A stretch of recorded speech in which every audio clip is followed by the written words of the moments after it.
Hello friends, તમે કાચા કેળા અને બટેકાના ભજીયા તો બહુ બધા ખાધા હશે, પણ આજે આપણે પાકા કેળાના ભજીયા બનાવવાના છીએ.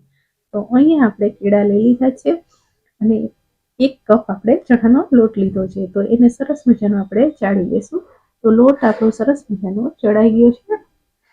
જ્યારે તમારે ખીરું બનાવવું હોય ને ત્યારે લોટ હંમેશા ચાળીને લેવાનો, જેથી અંદર લમ્સ ના રહે. તો લોટ આપણો સરસ મજાનો ચડાઈ ગયો છે. હવે એમાં સ્વાદ અનુસાર મીઠું એડ કરીશું.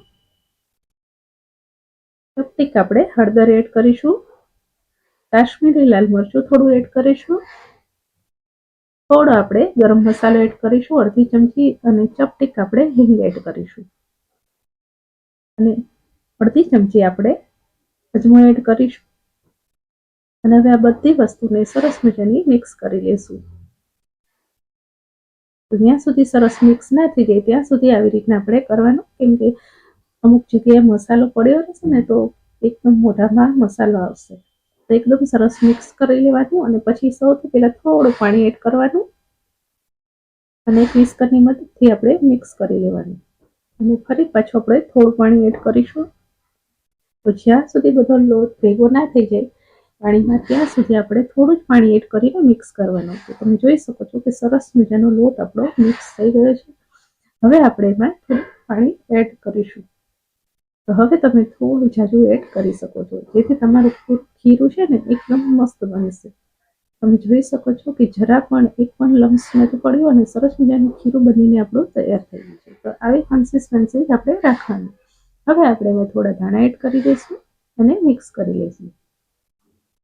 તો આમાં આપણે કોઈ પણ જાતનો સોડા, બેકિંગ સોડા કે ખાવાનો સોડા, કોઈ પણ સોડા નાખવાનો નથી. હવે આપણે કેળા લઈ લીધા છે અને કેળાની આપણે છાલ કાઢી લઈશું. તો અત્યારે હું 2 કેળાની બનાવું છું, અને પછી બાકીનું પછી બધા બેસે ત્યારે બનાવીશ, એટલે બતાવવા માટે ત્યાં 2 જ કેળા લીધા છે. તો તમે જે સાઈઝ રાખી હોય એ સાઈઝના ભજીયા કરી શકો છો. તો અહીંયા હું થોડી મોટી સાઈઝ રાખું છું.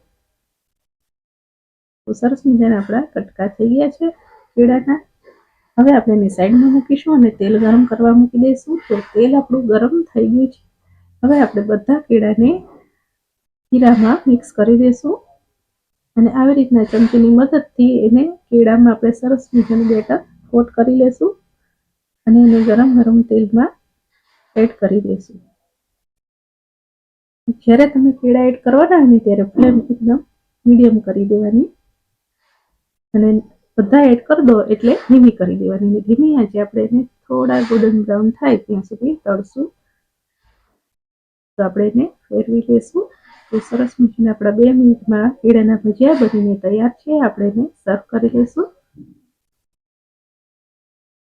આવી રીતના બધું તેલ નિતારીને આપણે સર્વ કરીશું. તો તૈયાર છે એકદમ ટેસ્ટી કેળાના ભજીયા. જે લોકો બટેકા ના ખાતા હોય એના માટે તો આ બેસ્ટ ઓપ્શન છે. તો બહુ જ ટેસ્ટી બને છે, એકવાર જરૂર ટ્રાય કરજો. રેસીપી જોયા પછી વિડીયોને એક લાઇક કરી દેજો. ચેનલ પર નવા હોય તો સબસ્ક્રાઈબ કરી દેજો. બેલ આઇકનને દબાવશો રોજ નવા વિડીયો જોવા માટે.